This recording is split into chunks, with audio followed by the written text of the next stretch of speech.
In our last video, we discussed how electrical potential differences between two different cells of the battery could lead to different voltages of that battery, and hence also different amounts of energies transferred for a certain number of coulombs of charge transferred within that battery. Now, these electrical potential differences between the cells, these can be predicted by using a standard reduction potentials chart, which shows the standard reduction potentials of a variety of different elements or ions. And we can build this standard reduction potential chart by comparing a variety of different elements or ions versus hydrogen and its ability to be reduced. We build this chart by assuming that hydrogen has a standard reduction potential of 0 volts. We've arbitrarily set the reduction of hydrogen to have 0 voltage. And we can test this using a standard hydrogen electrode. What do we mean by standard? We mean reacting all these things at 25 degrees Celsius and using 1 molar solutions or 1 atmosphere of pressure. So we can build this chart for so many ions versus hydrogen by testing their reactions with hydrogen. So here, for example, we can see that if we have 1 electrode, which is composed of zinc in a zinc solution, and we have another electrode, it's actually a platinum electrode, which is dipped into a solution of hydrochloric acid, we can see that if we have 1 molar concentration of hydrochloric acid, 1 molar concentration of zinc, and 1 atmosphere of pressure of hydrogen right above this, that we get a voltage of 0.76 volts. And so this voltage allows us to describe the standard reduction potential of zinc. You see, the standard voltage of a cell, the EMF of a cell, is equal to the standard reduction potential of the cathode minus the standard reduction potential of the anode. And so we can solve for the standard reduction potential of zinc.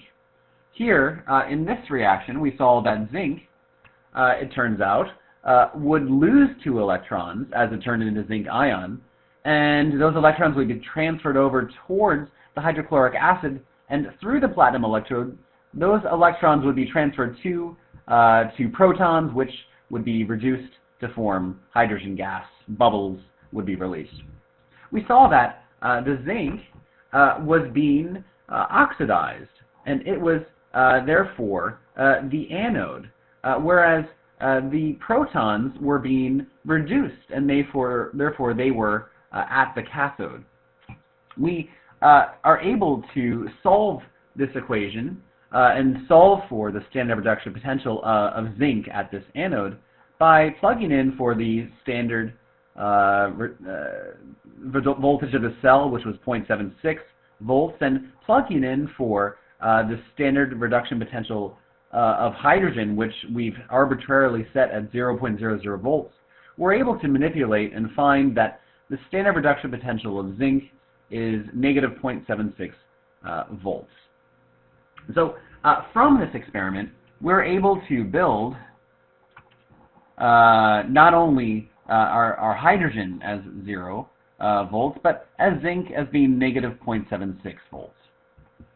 And similarly, we could test for the reaction of a platinum electrode dipped in hydrochloric acid with another electrode of copper.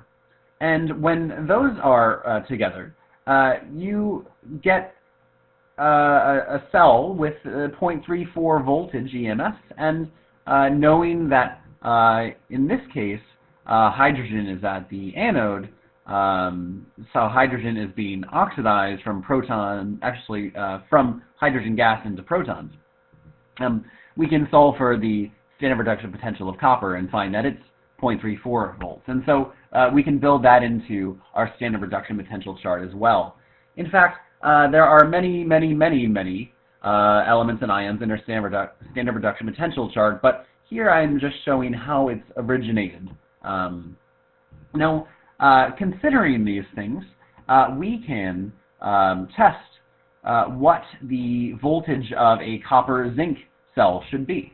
Now, we saw in the previous video that it should have, and did have, a standard EMF of 1.10 volts. Now, what should we find for the voltage of that cell by using our calculations? So, calculate the standard EMF of a cell that uses a zinc anode and a copper cathode. And so, you can plug in for the E cell, you know it's equal to the standard reduction potential of the cathode minus the standard reduction potential of the anode. So, presuming then that copper is at the cathode, we can plug in for the standard reduction potential of copper, which is 0.34 volts, and then subtract the standard reduction potential of the anode, which was zinc, which was negative. Actually, it was negative 0.76 volts. We should find that the standard reduction potential is 1.10 volts, which is observed. And so this allows you to predict the voltage of a cell just by considering the standard reduction potential of your different elements or ions. Now, this chart of standard reduction potentials allows us to do a lot of things, but before we go further into it, I'd like just to talk about a couple rules for it. The more positive the standard reduction potential or the E value for a cell or a reaction, the more spontaneous it's going to be. So in fact, for a process, for an entire reaction to be spontaneous, you have to have a positive E cell.